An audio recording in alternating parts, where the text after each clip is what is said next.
Welcome. This is what is happening on the Sun today, the 30th of May 2011. 55 years ago this day, Surveyor 1 landed on the Moon, making it the first man-made object to land softly on an extraterrestrial body. Since yesterday we've had one more M flare and 4 additional C flares. But overall the Sun seems to be quietening down a bit. So let's take a little bit of time to take a look at the M flare that was occurring as I was putting yesterday's report together. It is the largest of the M flares we've had so far.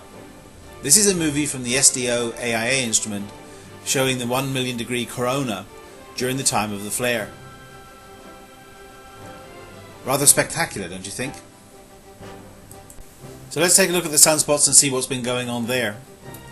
Region 1222 has disappeared. Region 1224 in the northwest has grown slightly. What is spectacular is the region out ahead of it has popped up in the last 24 hours. It's been growing very rapidly, but has not been numbered yet.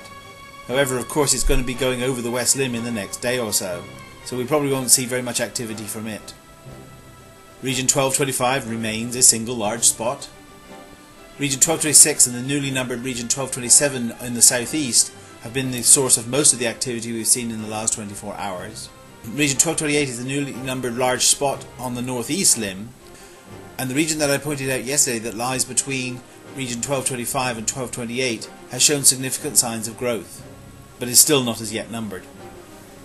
Next we shall take a look at the HMI data and see the development of these regions, particularly concentrate on the regions that I've said have been growing, for it is there that we're likely to see future activity, particularly the region in the northwest out ahead of Region 1224 and the region between Regions 1225 and 1228 in the northeast, then also of course Regions 1226 and 1227 in the southeast.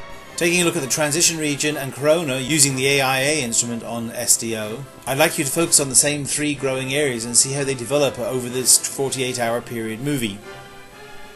Now what do you see going on there? Why don't you share your thoughts in the comments box below?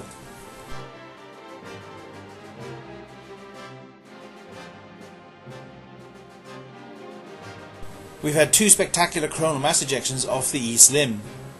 So I've put together this composite movie from the C2 and C3 instruments on SOHO to show you these magnificent events. Now before everybody gets too excited, you'll see about halfway through the movie there's a strange object comes into the bottom right hand corner. This looks like some sort of reflection to me, but I'll check up with the NASA folks and see what's really going on, and I'll get back to you on that. From the ACE data we find that the temperature, density and speed of the solar wind is dropping, which means that the high-speed solar wind stream that we've been in for the last couple of days is sweeping past the Earth. So we would expect things to start quieting down in geospace. The auroral zone looks a little less active, but the KP index is still varying between 1 and 6, where 6 is a minor storm level. So it'll probably be a day or 2 yet before it all passes by. So in summary then, the sunspot number has risen to 100, the X-ray background has fallen to the B5 level, radio sun is at 101 solar flux units, the solar wind speed has dropped to 610 km per second with a density of less than 1 proton per cubic centimetre, and the KP index is varying between quiet and minor storm. So I'm only going to change my forecast slightly for the next 24 hours. C flares remain likely. M flares are also possible with such strong magnetic fields about. However, I think it's less likely than it was yesterday, and I think the chances of getting X flares are very low at the moment. The sunspot number will remain relatively high, CMEs remain likely, but the chance of getting a major geomagnetic storm in the next 24 hours is quite low. For looking a little bit further into the future, we use the composite coronal image from stereo and SDO missions, and we can see that there is a large region behind the east limb that's due back in about 2 days' time, and so we should start seeing the first harbingers of that in the X-ray data tomorrow. If you'd like more detail about what's going on, follow some of the links in the description box below. Go to my channel if you want to see earlier editions of The Sun Today or some of my videos on global warming.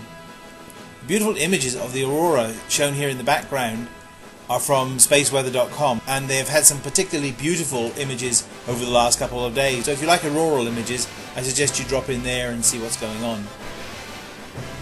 So that's it for today. Keep safe. Bye for now.